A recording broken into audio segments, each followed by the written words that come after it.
Hello, it's around this time of year when usually I would be having a workshop and inviting parents who are choosing schools to come in and experience a workshop with me. Clearly that's not possible in this year, so I thought it might be helpful to try and just put the slides together with my voice sadly going over the top of it, in the hope that there will be something that you'll find useful when you're thinking about choosing a school for your child.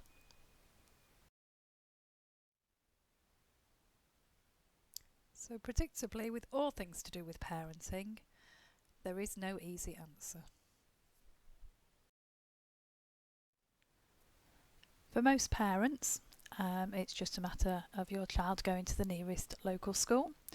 You might have a chat with your friends who've got older children and ask around, talking to them, speak to neighbours or talk to people in the groups that you've been going to with your children. You might want to look at Ofsted and also find out where most of the children at your child's nursery are going, just so you can keep those familiar faces and help your child with that transition. However, what might be a good choice for lots of children might not be right for an adopted child, and that's what we're going to look at now. So the good news is that the government have recognised that adopted children need the right school for them to be able to flourish, and have given previously looked after children priority 1 status. That sounds a bit wordy, but that basically means if you tick the little box that says previously looked after when you're applying for your school, your child will get priority at any mainstream school. So it doesn't depend on where you live. There are no thresholds into how far your child can travel. It basically means you can choose any school you would like, any mainstream school for your child. However, choice is sometimes not always a good thing. Too much choice. If you've got A or B to pick from, that's pretty straightforward. But if you've got however many schools are in your locality that you can commute to, that kind of makes it a bit more difficult. They've also recognised that previously looked after children may have additional needs or gaps in their learning, and made the Pupil Premium Plus funding available to schools, and we'll talk about that in a bit. They also have somebody called a designated teacher in every school for looked after children, and a couple of years ago they extended that role to include previously looked after children as well. So that designated teacher may be a good person to seek out.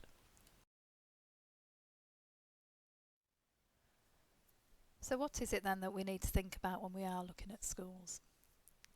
The most important thing is that you feel that you've got a good relationship with the school, and you can have a positive and open relationship with them as well.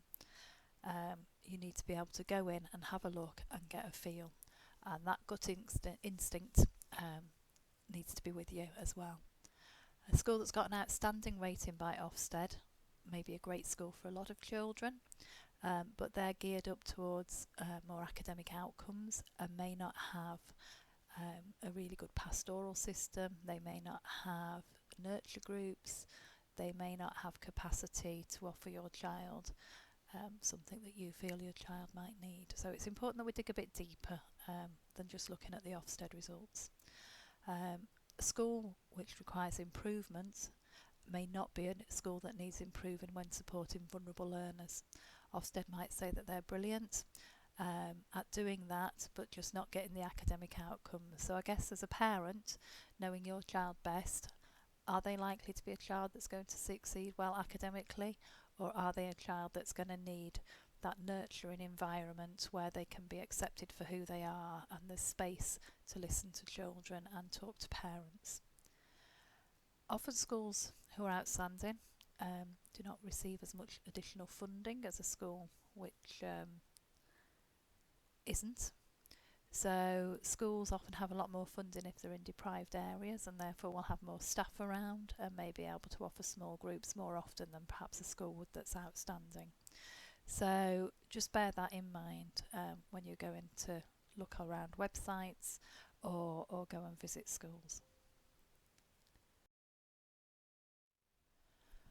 And I'm not quite sure how schools are going to manage parents' evenings or school visits in the current climate. I've put here visit as many schools as you feel necessary. That's within reason. Don't go exhausting yourself thinking I need to look at 20 schools. Just have a look at perhaps 3 or 4, and hopefully you'll get a feeling for them. Hopefully you'll think that the staff are there and they're listening to you, and hopefully they will be able to reassure you about how they're going to meet your child's needs. Um, if you can't go in and look around schools, then it's about trying to develop a rapport with either the designated teacher or the special needs coordinator or the head teacher. Just somebody who you can pick the phone up to and just talk things through, or perhaps have a Skype meeting or a Zoom or something like that. Ask to speak to the designated teacher for looked after and previously looked after children, and then think about if that school's struggling to make time to see you or talk to you now whilst your child's not there. How's that going to feel if you're desperate to speak to them when your child is there? How does the school feel to you? You know your child best. How would it feel for them? And that's when I go back to that gut instinct thing.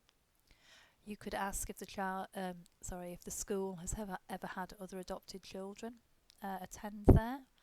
Did they need to put anything additional in place? What did they notice about the children? And how did they manage them? Is there any extracurricular provision available? How's homeschool liaison going to happen? What does that look like? And thinking about perhaps the funding that I mentioned earlier, the Pupil Premium Plus, thinking about how the school might have used that to support previously looked after children.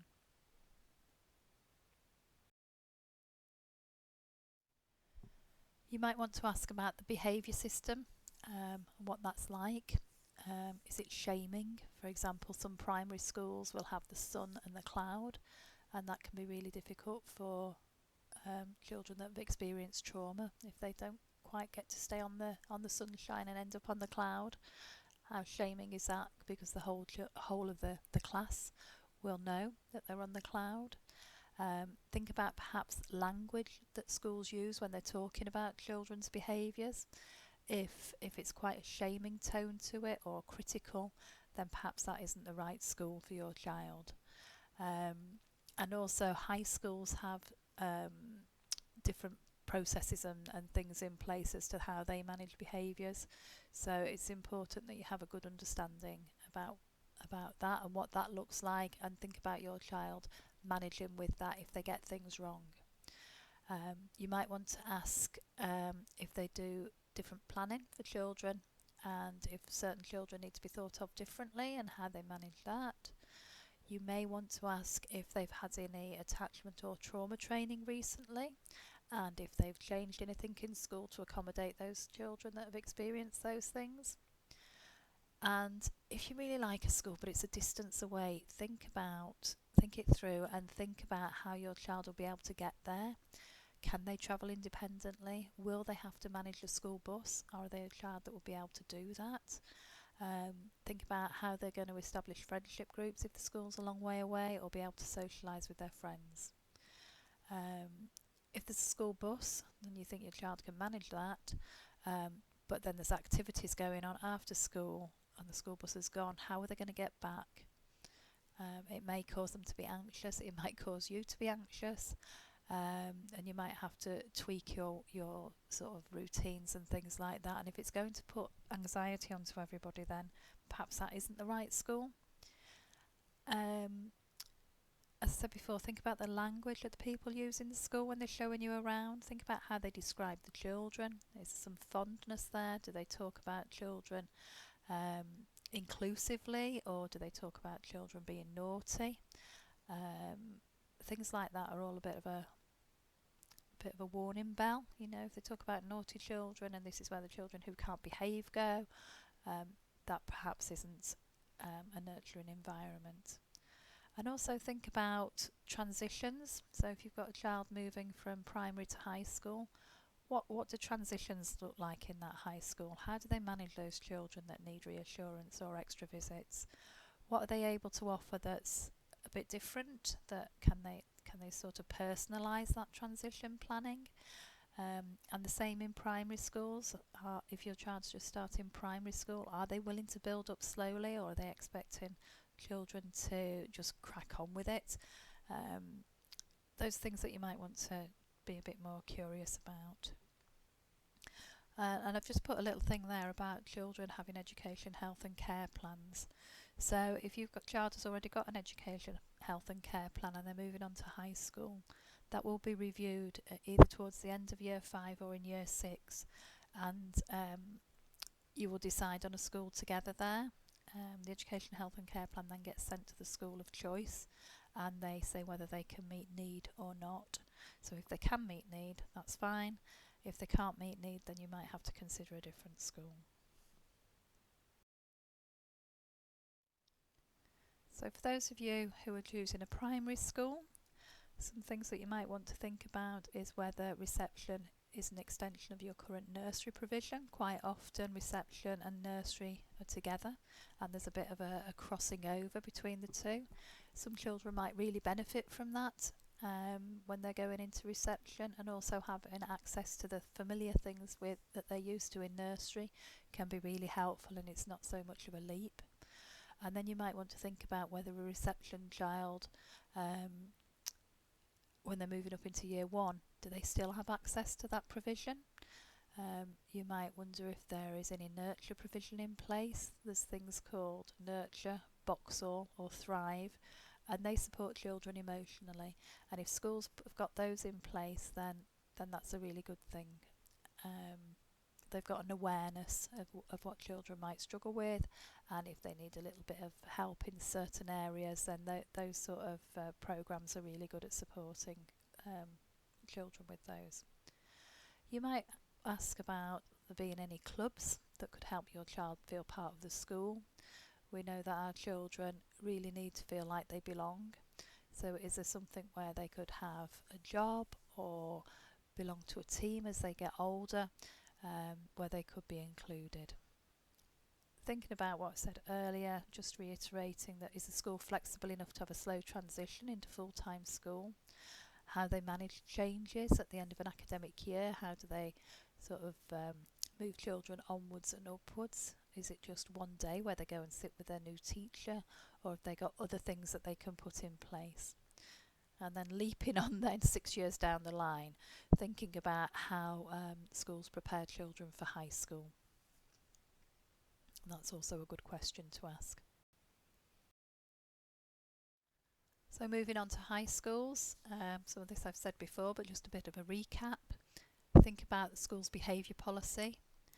What does it look like? Is it something that your child can manage? Is it really pernickety and likely to see your child in detention lots of the time? Can the school, or do the school, make reasonable adjustments for those students who struggle a bit more to understand rules and get things right? Reasonable adjustments is there in inverted commas, because that's a term that's used within schools for children who find things a bit more tricky. So there's one for you to remember. Thinking about belonging to the school, what extracurricular activities are there? Is there anything there that might appeal to your child so that they can be valued and be part of those extracurricular activities, and have their skills recognised and promoted? Ask about support for children. What does that look like in school? Does the school have an area where you can go to if you're not having a great day, where you're going to be met with a bit of TLC? I know some schools have got rid of those. Other schools are growing these areas quite nicely. Think about there being any groups to support emotional well-being, what activities there might be there. I know that some schools have continued the Thrive programme into high school. That they're a bit few and far between, but other schools will have come up with their own way of managing children who struggle emotionally. Thinking about the transition from primary to high school. Is there capacity for extra visits? Do they put programmes on over the summer holidays? Do they visit people in their primary schools more than once? Do students from years higher up in the school go and visit the primary school? Do primary school classes move up into high school and do perhaps science days and things like that? that's just really helpful to know. I recognise that it may not be possible this time, but actually if they're thinking about working with children in that way, then that's quite a positive sign really for that school. Could you have a meeting with the staff to let them know about your child? Might that be helpful, so you can get a good feel about whether or not it's a school that would be able to support you and your child or for the next 5 years or 7 years, depending when they've got a sixth form. Thinking about sixth form, some schools are very academically focused, others may offer some more vocational courses, and you might want to think about that as well. Is it sort of somewhere, does your child struggle with change, in which case thinking about post 16 might be really helpful to think about what school offers, or if not, perhaps that's not needed to be on your radar because they're going to manage perfectly well going to college or starting an apprenticeship or something like that. So moving on to Pupil Premium. Plus is really important because there are two streams of funding. Children who receive Pupil Premium are those that tend to be from backgrounds where money is a problem, whereas Pupil Premium Plus is simply for previously looked after children. And it's claimed by school as long as you're in agreement and you've informed school, then they can claim that every January. They might ask for proof, so just be prepared for that. And at the minute, each child attracts an additional £2,345 each year, and that comes through from reception up until year 11. So the money isn't a personal budget, it's for the cohort. So in other words, those children who attract the funding should have the funding spent on them. And in the guidance it states that it's good practice, and I put that inverted commas, good practice to discuss with parents how the funding's used. But just bear in mind that school have the final say, which then takes me back to that place where I started off about building up a good relationship with schools. That can be really helpful when you're trying to negotiate that funding. And the other thing to bear in mind is not to assume that just because you've told the primary school that you're fine for them to claim Pupil Premium Plus, that the primary school will tell the high school, because actually that's not their information really to pass on. So just make sure the high school knows that they can claim as well if your child is moving on to high school. So my last piece of advice is be prepared. The school that your child goes to may never have had an adopted child on roll before, so you might be teaching them more than you bargained for. The designated teacher might be new and not fully understand their responsibilities, so it might be down to you to grow them. And I've just put a little picture there of the guidance that is really helpful to be aware of. Designated teacher for looked after and previously looked after children. If you Google that, you will come up with that government booklet that you will be able to share. The other thing is that you may know a lot more about an adopted child's needs than the school. You'd have spoken when you were in your training to think about trauma and attachment and the impact of alcohol in utero. This stuff isn't covered in teacher training, so you're going to be the school's educator for some children, and the school might also come to you for advice, asking you what you think would be best. And I think that's really helpful because that's about that relationship building that I mentioned earlier.